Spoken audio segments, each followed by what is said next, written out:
will say they don't like me. I'm not telling you to like me. They don't like me. Ọlọ́run ti like me. God loves the truth. Kò tún yẹ lọ. That's my common than that. Thank you, sir.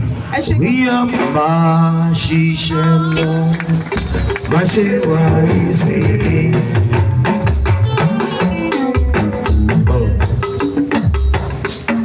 Tibetan máa fún mi olùkọ́ ìgbà. Oluso Tibetan ó jẹ́ mi wá bí wo iṣẹ́ rẹ̀. Àwọn àgbẹ̀ ìdí ìrọ̀rùn ìbáṣe rẹ̀ àbíbí iṣẹ́ rẹ̀ ní ìwà yóò. Oluso ẹdúgbò. Eléyìí question ni o.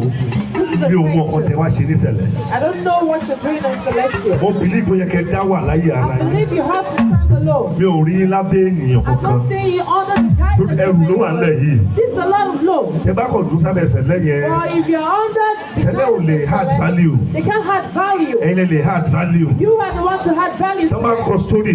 If they're writing Wọ́n ní stories, the leader of Celestial Church. they will say the leader of Celestial Church. Àbí?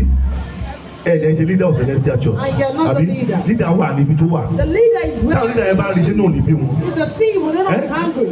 Bàbá ẹ lè má láì gbọ́dọ̀ mi yọ. You will not like what I'm Ẹ saying. lọ dá dúró láyé Go tí. and stand alone. Ẹ lọ bèrè lọ́wọ́ Ọlọ́run ẹ̀jẹ̀ Go yìí. and ask God Ẹ again. bá dá dúró láyé tí yín If ẹ you're tún ní standing nǹkan tó ṣẹlẹ̀. alone, you will see what will happen. Thank you, sir. Ẹ ṣé sir. Kò sí lọ́wọ́ èso, kò sí lọ́wọ́ àjò, rárá gbogbo agbára. Tibetan gbogbo agbára, Jésù lọ́wọ́ rẹ̀ lọ.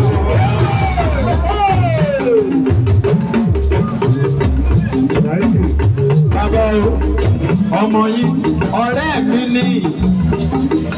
Bébí ṣe jẹ́ vocalist fún Elisha, òun náà tún jẹ́ vocalist fún Irin. Ọ̀rẹ́ pàdé ọ̀rẹ́, vocalist pàdé vocalist. Káwa wípé Ọlọ́run táwa ń sìn kì í ṣe Ọlọ́run bóyá. Èdè àti ẹ̀ kò sí possibility, all things are possible.